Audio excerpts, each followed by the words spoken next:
রাসূল আরবি সাল্লাল্লাহু আলাইহি ওয়াসাল্লামের সাহাবী হযরত আব্দুল্লাহ ইবনে উনাইস রাদিয়াল্লাহু তাআলা আনহু তিনি ডাক দিয়ে বলেন, আমার নবীজি একবার আমাকে ডাক দিয়ে বললেন, আব্দুল্লাহ, খালিদ ইবনে সুফিয়ান রুবাই হুকারি আমাকে হত্যা করার জন্য প্ল্যান প্রোগ্রাম করতেছে, আমাকে মেরে ফেলার জন্য ষড়যন্ত্র করতেছে, মানুষদেরকে সে একত্রিত করতেছে। ও আব্দুল্লাহ, সে এখন উরনা নামক জায়গায় আছে। ও আমার সাহাবী, তুমি এখন চলে যাও, উরনা নামক জায়গায় চলে যাও, খালিদ ইবনে সুফিয়ান রুবাই হুজালিকে তুমি হত্যা করে আসো। আল্লাহর নবী সাহাবী হযরত আব্দুল্লাহ ইবনে উনাইস রাদিয়াল্লাহু তাআলা আনহু আল্লাহর নবীকে ডাক দিয়ে বলেন, ইয়া রাসূলুল্লাহ, এই খালিদ ইবনে সুফিয়ান রুবাই হুযালি এমন একজন ব্যক্তি যাকে আমি চিনি না, কখনো দেখা হয় নাই গো নবীজি, তাকে যে আমি উরনা নামক এলাকায় গিয়ে হত্যা করে দিয়ে আসবো। নবীজি, আপনি কোনো আলামত বলে দেন, যে আলামতের দ্বারা আমি খালিদ ইবনে সুফিয়ান রুবাই হুযালিকে আমি চিনতে পারি, তাকে আমি হত্যা করে আসতে পারি, এই একটা চিহ্ন আপনি আমারে দিয়ে দেন। রাসূল আরবি সাল্লাল্লাহু আলাইহি ওয়াসাল্লাম বলেন, আব্দুল্লাহ, যখন তুমি খালিদ ইবনে সুফিয়ান রুবাই হুযালিকে দেখবা, ওই সময় তোমার শরীরের মধ্যে একটা শিহরণ বয়া যাবে। রাতের বেলায় গভীর রজনীতে যখন আপনি হাঁটতেছেন, আপনার মনে হলো পিছন দিয়ে কি যেন একটা দৌড় মারলো, আপনার শরীরের পশমগুলো একেবারে ভয়ে দাঁড়ায় যাবে। কথা বলেন ঠিক কিনা? অথবা দেখলেন গাছের পাতাগুলো নড়ে, একই সাথে 4-5টা গাছের পাতাগুলো নড়ে গেছে, আপনার শরীরে ভয়ে আপনার শরীরের পশমগুলো খাড়া হয়ে যাবে, একটা শিহরণ বয়ে যাবে। আল্লাহর নবী তার সাহাবীকে বললেন, আব্দুল্লাহ, ওই খালিদ ইবনে সুফিয়ানকে যখন তুমি দেখবা, তোমার শরীরের মধ্যে একটা শিহরণ বয়ে যাবে। আল্লাহর নবীর সাহাবী হযরত আব্দুল্লাহ ইবনে উনাইস রাদিয়াল্লাহু তাআলা আনহু তিনি ডাক দিয়ে বলেন, আমি একটা তলোয়ার আমার কাঁধের মধ্যে ঝুলাইলাম, কাঁধের মধ্যে তলোয়ার নিয়ে আমি উরনা নামক জায়গার দিকে রওনা করলাম। সুবহানাল্লাহ। আল্লাহর রাসূল এমন একটা লোককে হত্যা করার জন্য পাঠাইলেন, যে ব্যক্তিকে আল্লাহর নবীর সাহাবী চেনে না, কিন্তু আল্লাহর নবী হত্যা করতে পাঠাইলেন। আল্লাহর নবীর সাহাবী কিন্তু আর কোনো কথা বলেন নাই। সুবহানাল্লাহ। তার মানে বোঝা গেল আল্লাহর নবীর আদেশ এটা হলো শিরোধার্য, কোনো কথা কোনো যুক্তি আর চলবে না। আল্লাহর রাসূল বলেছেন একজন মুমিন হিসাবে সেই কাজ করতে হবে। কথা বলেন ঠিক কিনা? আল্লাহর নবীর সাহাবী হযরত আব্দুল্লাহ ইবনে উনাইস রাদিয়াল্লাহু তাআলা আনহু উরনা নামক জায়গায় রওনা দিলেন। উরনা নামক জায়গায় পৌঁছে গিয়া তিনি দেখলেন খালিদ ইবনে সুফিয়ান রুবাই হুযালি তার সাথে তার 3টা স্ত্রীকে নিয়ে উরনা নামক জায়গায় আছে। কোন একটা মানুষ যদি নতুন জায়গায় যায়, তার সাথে যদি তার বিবি থাকে, তাহলে অবশ্যই সে চেষ্টা করবে আমার বিবিকে আমি এমন একটা জায়গায় রাখবো, যে জায়গায় রাখলে আমার বিবির কোনো ক্ষতি হবে না, আমার বিবি নিরাপদ থাকবে। কথা বলেন ঠিক কিনা? এই উরনা নামক জায়গায় খালিদ ইবনে সুফিয়ান রুবাই হুযালি তার 3টা বিবিকে নিয়ে এসে সে জায়গা খুঁজতেছে, যাতে করে তার বিবিদেরকে নিরাপদে রাখা যায়।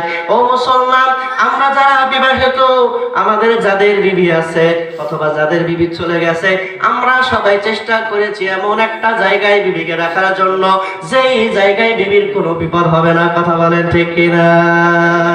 আরো জোরে বলেন ঠিক কিনা? খালিদ ইবনে সুফিয়ান রুবাই হুযালি যখন তার স্ত্রীদেরকে রাখার কাছে ব্যস্ত আছেন, আব্দুল্লাহ ইবনে উনাইস রাদিয়াল্লাহু তাআলা আনহু তখন বলেন, আমি যখন খালিদের কাছে যাবার জন্য মনস্থ করলাম, আমি দেখলাম আসরের নামাজে রক্ত হয়ে গেছে। সুবহানাল্লাহ। আল্লাহর রাসূল মিশনে পাঠাইছেন না, একটা গুরুত্বপূর্ণ কাজ দিবেন না, তিনি বলতেছেন যে আমি যখন তার কাছে যাব, আমি উরনা নামক জায়গায় পৌঁছে গেছি, আমি দেখলাম যে সে তার বিবিদেরকে নিরাপদে রাখার জন্য চেষ্টা করতেছে, জায়গা খুঁজতেছে। আমি যখন তার কাছে যাব, আমি দেখলাম যে আসরের নামাজে রক্ত হয়ে গেছে।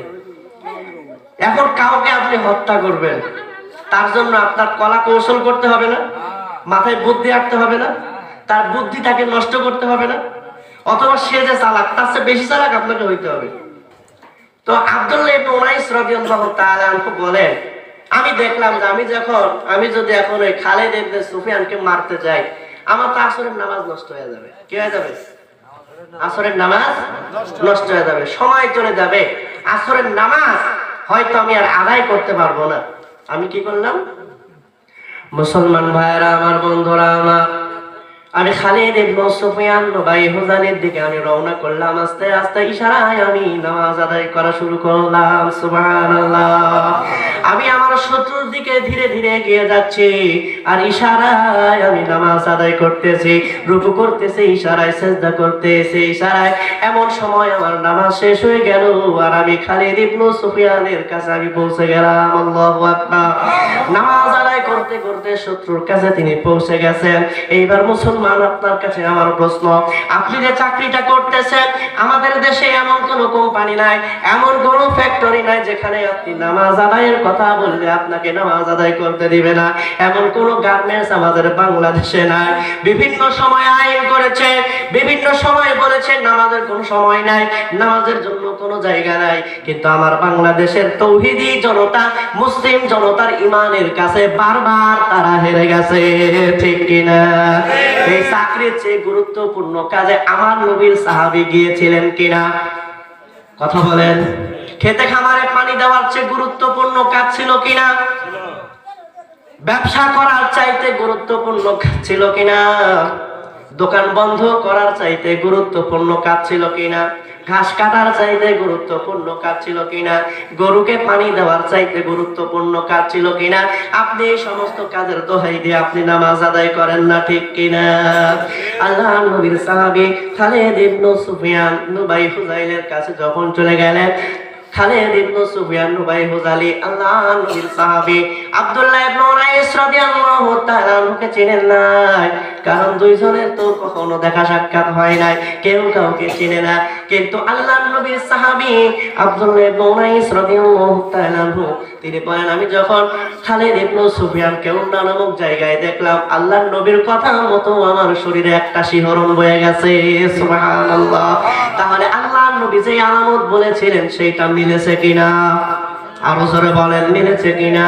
এই অবস্থায় আমি তার কাছে যখন চলে গেলাম, সে আমাকে বলল, গো আল্লাহর বান্দা তুমি কে? ও গো আল্লাহর বান্দা তুমি কে? আমি বললাম, আমি আরবের একজন ব্যক্তি। খালিদ ইবনে সুফিয়ান বলে, ব্যাপার কি, কি কারণে তুমি আমার কাছে এসেছো? তখন আল্লাহর নবীর সাহাবী আব্দুল্লাহ ইবনে উনাইস রাদিয়াল্লাহু তাআলা আনহু বলেন, আমি শুনেছি তুমি নাকি মুহাম্মদকে হত্যা করতে চাও। মুহাম্মদকে হত্যা করার জন্য তুমি নাকি মানুষদেরকে সমবেত করতেছো। এই কথা বলে খালিদ ইবনে সুফিয়ান বলে, হ্যাঁ, আমি এই কাজের জন্য রত আছি, মুহাম্মদকে আমি হত্যা করে দিতে চাই। আল্লাহর নবীর সাহাবী আব্দুল্লাহ ইবনে উনাইস রাদিয়াল্লাহু তাআলা আনহু এইভাবে কথোপকথন করতে করতে সামনের দিকে চলে গেলেন। এমন জায়গায় চলে গেলেন যে এখানে দুইজন মানুষ ছাড়া আর কেউ নাই।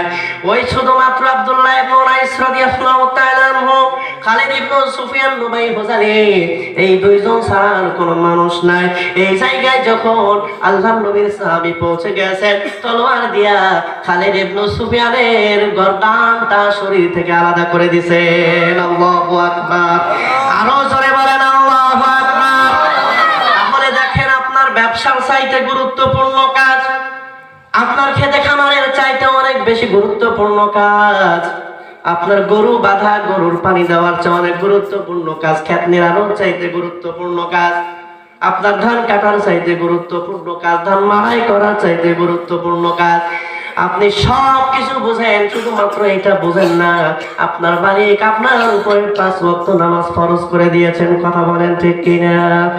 আল্লাহর নবীর সাহাবী আব্দুল্লাহ ইবনে উনাইস রাদিয়াল্লাহু তাআলা আনহু তিনি বলেন, আমি যখন চলে যাচ্ছিলাম, আমি দেখতে পেলাম খালিদ ইবনে সুফিয়ান নুবাই হুজালির 3টা স্ত্রী উকি মেরে দেখে তাদের স্বামী আর দুনিয়ার মধ্যে নাই। আমি যখন মদিনায় ফিরে গেলাম, আমার চেহারা দেখে আল্লাহর নবী বললেন, সাহাবারে, এই যে চেহারা দেখা যায়, এই চেহারা সফল কাম হয়ে এসেছে। সুবহানাল্লাহ। তাকে হত্যা করে দিয়েছে, গুরু দায়িত্ব শেষ করে এসেছে, কিন্তু নামাজ ছাড়েন নাই। ঠিক কিনা? নামাজ তিনি ছাড়েন নাই। আল্লাহর নবীকে দেখে আল্লাহর নবীর সাহাবী আব্দুল্লাহ ইবনে উনাইস রাদিয়াল্লাহু তাআলা আনহু বলেন, ওগো নবীজি, আমি আসলেই তাকে হত্যা করে দিয়ে এসেছি। আল্লাহর নবীর অপরাপর সাহাবারা দেখেন, আল্লাহর নবী আব্দুল্লাহ ইবনে উনাইস রাদিয়াল্লাহু তাআলা আনহুকে নিয়ে ঘরের মধ্যে গেলেন। ঘরের মধ্যে গিয়া আব্দুল্লাহ ইবনে উনাইস রাদিয়াল্লাহু তাআলা আনহুকে একটা লাঠি দিলেন। আল্লাহর নবীর সাহাবী ওই লাঠি নিয়ে তিনি ঘরের থেকে বের হলেন। সাহাবায়ে কেরাম যারা ছিলেন তারা জিজ্ঞাসা করলেন, আব্দুল্লাহ তোমাকে লাঠি কে দিয়েছে? আব্দুল্লাহ ইবনে উনাইস রাদিয়াল্লাহু তাআলা আনহু বলেন, আমার নবীজি আমাকে লাঠি কেনা দিয়েছেন। সাহাবায়ে কেরাম জিজ্ঞাসা করেন, ও আব্দুল্লাহ কোন কারণে আল্লাহর নবী তোমাকে লাঠি কেনা দিয়েছেন? আল্লাহর নবী সাহাবা বলে, আমি তো জানি না কে কারণে আমার নবীজি আমাকে লাঠি কেনা দিয়েছেন। আল্লাহর নবীর সাহাবারা বললেন, তাহলে তুমি আবার নবীজির কাছে চলে যাও। নবীজির কাছে চলে গিয়া তুমি শুনে আসো আল্লাহর রাসূল কোন কারণে লাঠিটা দিয়েছেন। এই কথা বলার পরে আল্লাহর নবীর সাহাবী আব্দুল্লাহ ইবনে উনাইস রাদিয়াল্লাহু তাআলা আনহু তিনি আবার আল্লাহর নবীর কাছে চলে গেলেন। আল্লাহর নবীর কাছে গিয়ে বললেন, ও নবীজি কোন কারণে লাঠি কানা আমাকে দিয়েছেন? আল্লাহর নবী বললেন, আব্দুল্লাহ এই লাঠি কানা সদা সর্বদা তোমার সাথে রাখবা, কারণ কাল কিয়ামতের ময়দানে লাঠিওয়ালা লোকের সংখ্যা অনেক কম হবে। আল্লাহু আকবার। আল্লাহর নবী বুঝাইতে চাইলেন, আব্দুল্লাহ সৎ আমল করা লোক কিয়ামতের ময়দানে কম হয়ে যাবে। সুবহানাল্লাহ। সাহাবারা বলেন যে আল্লাহর নবীর এই কথা শুনে আমরা দেখেছি যে আব্দুল্লাহ ইবনে উনাইস এই লাঠিটা সব সময় তার সাথে রাখতেন। সুবহানাল্লাহ। এমনকি মৃত্যুর পরে আব্দুল্লাহ ইবনে উনাইস রাদিয়াল্লাহু তাআলা আনহু মৃত্যুর আগে ওসিয়ত করে গিয়েছিলেন যে এই লাঠিটাকে আমার সাথে কবরে দাফন করে দিবেন। সুবহানাল্লাহ। আল্লাহর রাসূল ভালোবেসে যে লাঠি দিলেন, আব্দুল্লাহ ইবনে উনাইস রাদিয়াল্লাহু তাআলা আনহু মৃত্যুবরণ করার পর ওই লাঠিকে তার কাফনের সাথে কবরের মধ্যে দিয়ে দেওয়া হয়। কারণটা দিয়েছিল কে? আল্লাহর রাসূল। সুবহানাল্লাহ। কতটা ভালোবাসা ছিল আমার নবীর জন্য যে আল্লাহর রাসূল দিয়েছেন, তিনি সেটা ছাড়তে চান নাই, তিনি এটা হারাতে চান নাই। তিনি শুধু চেয়েছেন এটাই যে আমার নবী দিয়েছেন এটা যেন আমার সাথে থাকে। ঠিক কিনা? আল্লাহর রাসূল জীবনে নামাজ ছাড়ছেন, প্রমাণ দিতে পারবেন কেউ? আল্লাহর রাসূলের কোন সাহাবী নামাজ ছেড়ে দিয়েছেন, কোন প্রমাণ দিতে পারবেন কেউ? শুনেছেন কেউ? শুনেন নাই। তাহলে আল্লাহর রাসূল